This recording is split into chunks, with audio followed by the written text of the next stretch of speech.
बिस्मिल्लाहिर्रहमानिर्रहीम। अस्सलामु अलैकुम। खत्री ब्रदर्स के चैनल से आपका मेज़बान मोहम्मद आसिफ अब्दुल रज़्ज़ाक खत्री हाजिर खिदमत एक नई वीडियो के साथ। आज फर्स्ट ईयर कॉमर्स अकाउंटिंग की फाइनेंशियल स्टेटमेंट पर बात होगी। The total amount of debts, टोटल रकम कर्जे की जो पेएबल अदा तलब है एक बिजनेस के लिए, टू इट्स ऑनर उसके मालिक के लिए, उसे क्या कहेंगे? यानी वो टोटल कर्जे की रकम या वो टोटल रिस्पॉन्सिबिलिटी जो अदा करनी होती है एक बिजनेस ने अपने मालिक को, उसे क्या कहते हैं? Internal liabilities, external liabilities, deferred liabilities and quick liabilities. हम जानते हैं कि मालिक को कारोबार ने जो पैसा देना होता है वो उसके कैपिटल का पैसा देना होता है। इसका मतलब है यहाँ ऑप्शन होना चाहिए था कि कैपिटल। जब हम देखते हैं कि ऑप्शन में कैपिटल नहीं है तो इसका मतलब है हम यूँ कह सकते हैं कि जो कैपिटल है वो भी तो एक तरह की लाइबिलिटी, जिम्मेदारी है कारोबार की। अब ये लाइबिलिटी कौन सी होगी? देखो, अगर कारोबार कर्जा लेता है बैरूनी पार्टीज को से तो वो लाइबिलिटीज होंगी, और वो लाइबिलिटीज दरअसल बी ऑप्शन एक्सटर्नल लाइबिलिटीज को प्रेजेंट करेंगी। लेकिन ये जो मालिक फराहम करता है ये दरअसल कारोबार का अंदरूनी मामला है, यानी मालिक जो कुछ देगा, ये कर्जा तो कारोबार का है लेकिन अंदरूनी तौर पर यानी मालिक की तरफ से फराहम करता है, तो हम मालिक के कैपिटल को इंटरनल लाइबिलिटीज भी कह सकते हैं। लिहाजा दिए गए ऑप्शन में सबसे बेस्ट आंसर इंटरनल लाइबिलिटीज है। 29 में कहा गया all debts payable by a business to the outsider other than the owner are called. अब यहाँ कह रहा है कि वो तमाम कर्जों की रकम जो एक बिजनेस को देनी होती हैं आउटसाइडर्स, बैरूनी लोगों को मालिक के अलावा, उन्हें क्या कहते हैं? तो उन्हें यकीनी तौर पर हम एक्सटर्नल लाइबिलिटीज कहेंगे। तो B option external liabilities. Number 30 में कहा गया the liabilities which are repayable after a long period of time are called. वो तमाम कर्जे जो अदा करने होते हैं, दोबारा देने होते हैं एक लंबे अरसे के बाद, उन्हें क्या कहते हैं? Liquid liabilities, fix liabilities, deferred liabilities या करंट लाइबिलिटीज। तो हम जानते हैं जी करंट लाइबिलिटीज तो with in 12 months of period of time में देने होते हैं, लिक्विड तो उससे भी ज़्यादा तेज़ देने होंगे। तो फिक्स लाइबिलिटीज सही ऑप्शन नज़र आता है जहां हमें काफ़ी लंबे अरसे यानी 12 मंथ्स के बाद पेमेंट करनी होती है। फिक्स लाइबिलिटीज को हम लॉन्ग टर्म लाइबिलिटीज या नॉन करंट लाइबिलिटीज के नाम से भी पुकार सकते हैं। इसका मतलब है हमें ऑप्शन में, पेपर में fix liabilities, long term liabilities या नॉन करंट लाइबिलिटीज के ऑप्शन मौजूद दिए जा सकते हैं। तो राइट आंसर है fix liabilities. Those liabilities which arise only on the happening of some events are called। वो तमाम कर्जे जो जाहिर होते हैं वाक़या पजीर होने से, किसी वाक़े के, किसी मामले के होने से मुस्तकबिल में, उन्हें क्या कहेंगे? Current liabilities, contingent liabilities, outstanding liabilities and fix liabilities. यकीनी तौर पर किसी फ्यूचर इवेंट के वक़्त पजीर होने से जो कर्जा हमारे पास आता है उसे हम कहेंगे कंटीजेंट लाइबिलिटीज, मशरूत कर्जा जात। आउटस्टैंडिंग एक्सपेंसेस, वो अखराजात जो हो तो चुके हैं इसी पीरियड में लेकिन वो आउटस्टैंडिंग है, यानी बच गए हैं, रह गए हैं, यानी जिसे अभी हमने अदा नहीं किया। एन अनअर्न्ड इनकम, और ऐसी आमदनी जिसके पैसे वसूल हो गए हैं लेकिन उसके लिए खिदमात अभी हमने फराहम नहीं की, आर नोन एज, उन्हें किस नामों से पुकारते हैं, यानी उन्हें हम क्या मानते हैं? Current liabilities, contingent liabilities, outstanding liabilities और फिक्स लाइबिलिटीज। तो यकीनी तौर पर आउटस्टैंडिंग एक्सपेंसेस से मुराद है एक्रूड एक्सपेंसेस यानी वाजिबुल अदा खर्चे। ये लाइबिलिटीज करंट लाइबिलिटीज होती हैं। अनअर्न्ड इनकम भी करंट लाइबिलिटीज हैं। तो ऑप्शन राइट होगा हमारा current liabilities. Number 33 the surplus, surplus यानी इजाफी होना और एक्सेस ज्यादा होना एसेट्स का लाइबिलिटीज के मुकाबले में क्या कहलाता है? यानी एसेट्स का ज्यादा होना कर्जों के मुकाबले में किस नाम से पुकारा जाएगा? एसेट्स ऑफ प्रोपराइटर, मालिक के असासा, लाइबिलिटी ऑफ प्रोपराइटर, कर्जाजार मालिक के, इनकम ऑफ प्रोपराइटर या कैपिटल ऑफ प्रोपराइटर। प्रोपराइटर से लफ्जी मतलब है मालिक, तो मालिक का सरमाया डी ऑप्शन कह रहा है। तो यकीनी तौर पर एसेट्स का ज्यादा होना कर्जों के मुकाबले में कैपिटल ऑफ प्रोपराइटर या कैपिटल ऑफ ऑनर कहलाता है। For the business concern capital is a, कारोबार के लिए कैपिटल सरमाया क्या होता है? लाइबिलिटी, एक्सपेंस, इनकम या एसेट्स? तो यकीनी तौर पर कारोबार के लिए कैपिटल एक लाइबिलिटी होती है, क्योंकि जब बिजनेस खत्म होगा तो मालिक ने जो कुछ कारोबार में लगाया है, बिजनेस रिस्पॉन्सिबल होगा कि मालिक को ये पैसा दोबारा लौटा कर दिया जाएगा। A balance sheet disclose the financial position of a firm. एक बैलेंस शीट जाहिर करता है मालियाती हालत एक कारोबार की फॉर अ गिवन पीरियड, एक दिए गए अरसे के लिए, on a particular point of time, एक मखसूस वक्त के दौरानिए के वक्त, एक मखसूस वक्त पर, on a certain fix date, एक मखसूस मुकर्ररा तारीख पर, या आफ्टर द फिक्स डेट के बाद। तो यकीनी तौर पर बैलेंस शीट एज ऑन किसी खास डेट पर जो है वो जाहिर कर रहा होता है, किसी पॉइंट ऑफ टाइम को जाहिर कर रहा होता है। तो on a particular point of time, एक मखसूस वक्त को के अरसे को जाहिर कर रहा होता है। Sales are equal to, sales किसके बराबर होती है? Cost of good sold plus profit, gross profit minus cost of good sold, gross profit plus cost of good sold, cost of good sold minus gross profit. तो शुरू में मैंने आपको समझाया था कि सेल्स में से कॉस्ट ऑफ गुड सोल्ड को लेस करें तो ग्रॉस प्रॉफिट आता है। जैसे फर्ज करें सेल्स 100 रुपए की है, cost of good sold 80 rupees है, तो ग्रॉस प्रॉफिट 20 रुपीज़ है। अब एक बात सोचिएगा कि अगर मैं 80 रुपए का कॉस्ट ऑफ गुड सोल्ड, 20 रुपए का ग्रॉस प्रॉफिट, दोनों को ऐड करूं तो 100 रुपीज़ हो जाते हैं। 100 रुपीज़ क्या है? सेल है। तो इसका मतलब है हमारे पास कॉस्ट ऑफ गुड सोल्ड और ग्रॉस प्रॉफिट, इनको ऐड करने से सेल्स की अमाउंट आती है। तो हमारे पास ऑप्शन जो है वो है cost of good sold plus profit, या ज़्यादा बेटर मुझे नज़र आएगा C option, gross profit plus cost of good sold, क्योंकि उसमें प्रॉफिट को भी जो है वो मेंशन किया कि कौन सा प्रॉफिट। तो मेरा ख्याल है ज़्यादा अप्रोप्रिएट और सही आंसर होगा C, gross profit plus cost of good sold. कि कॉस्ट ऑफ गुड सोल्ड और ग्रॉस प्रॉफिट को ऐड करें तो वो सेल्स के बराबर होता है। Gross profit is equal to, gross profit किसके बराबर होगा? Sales minus closing stock, purchases minus closing stock, sales minus cost of good sold और सेल्स प्लस ओपनिंग स्टॉक। तो C option is the right answer. Sales में से cost of good sold को minus करें तो ग्रॉस प्रॉफिट आएगा। A balance sheet is a, एक balance sheet होती है क्या?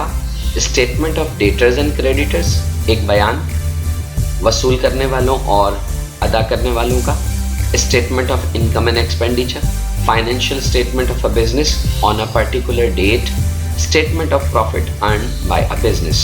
और सही आंसर यकीनन होगा बैलेंस शीट का, कि बैलेंस शीट फाइनेंशियल स्टेटमेंट होता है एक बिजनेस का एक पर्टिकुलर डेट पर। फाइनेंशियल स्टेटमेंट यानी मालियाती बयान एक कारोबार का एक मखसूस तारीख पर।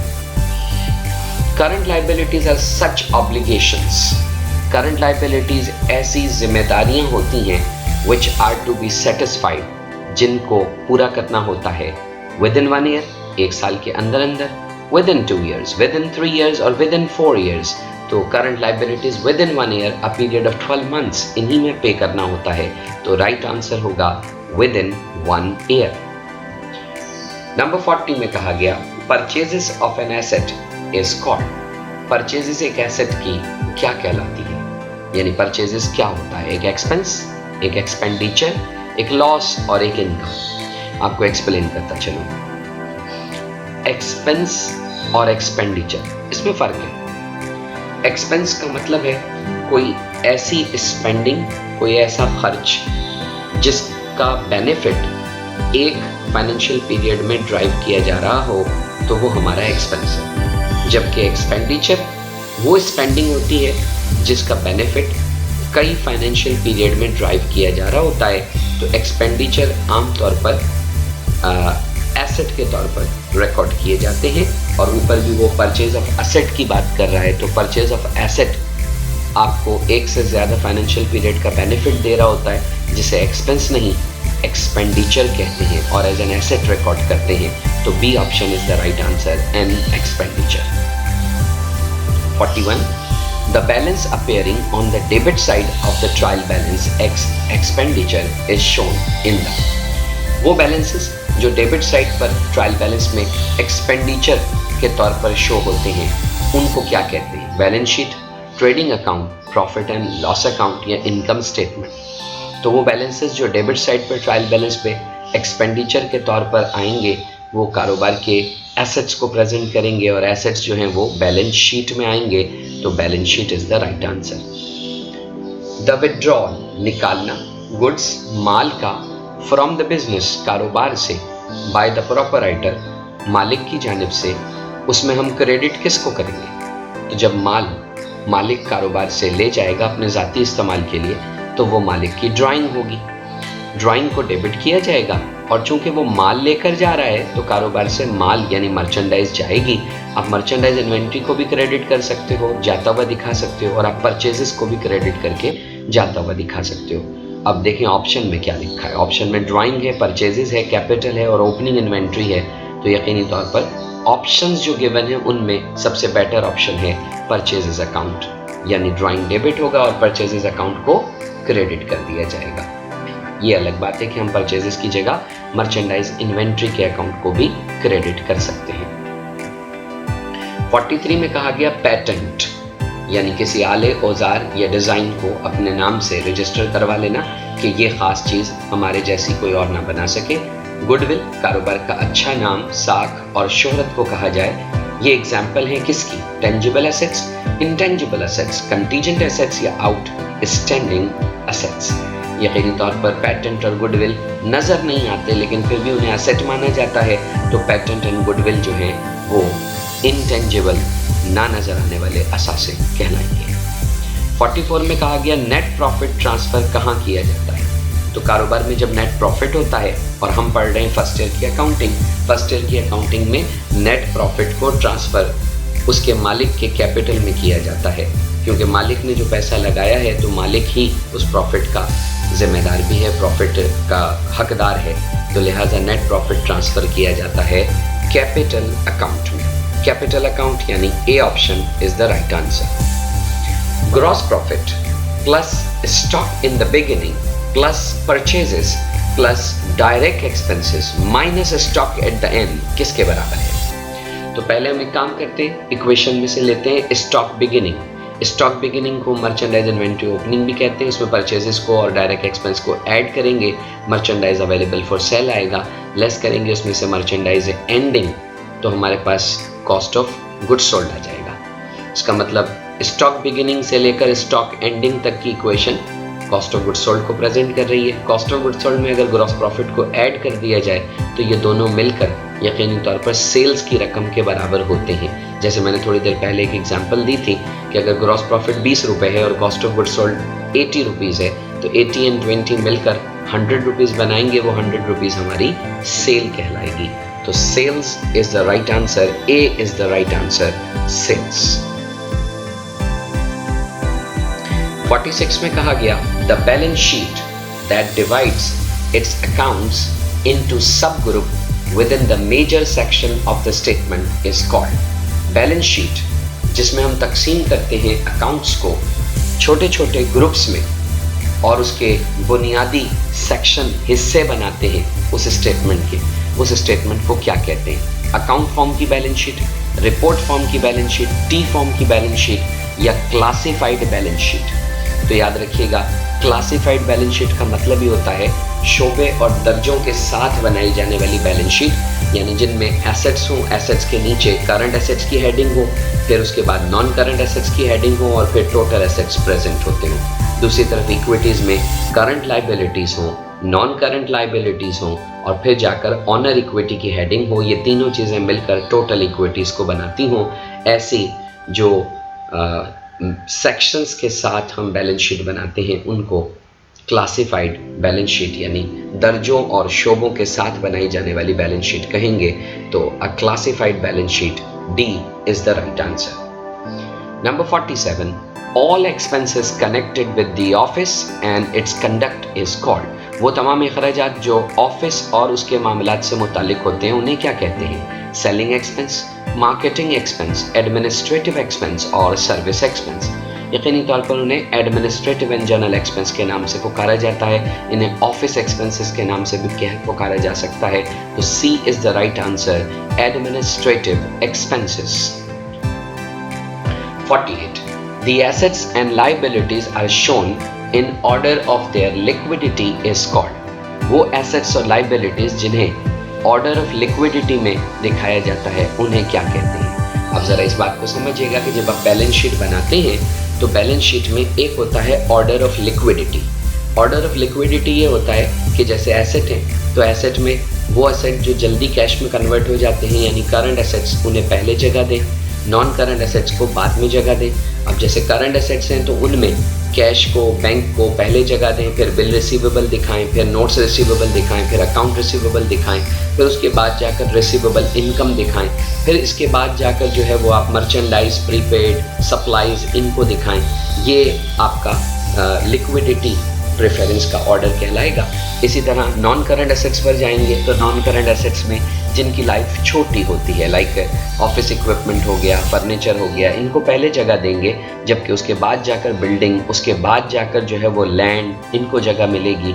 ये आपका लिक्विडिटी प्रेफरेंस ऑर्डर कहलाता है। इसी तरह दूसरी तरफ हम करंट लाइबिलिटीज़ पहले जगह देते हैं, फिर नॉन करंट लाइबिलिटीज़ को जगह देते हैं। ये तरीक़ाकार हमारा लिक्विडिटी ऑर्डर प्रेफरेंस कहलाता है। तो ये हमारा जो है वो एसेट्स और लाइबिलिटीज़ को उनकी लिक्विडिटी के तरीके से जो बताया जाएगा ये लिक्विडिटी प्रेफरेंस मेथड कहलाएगा।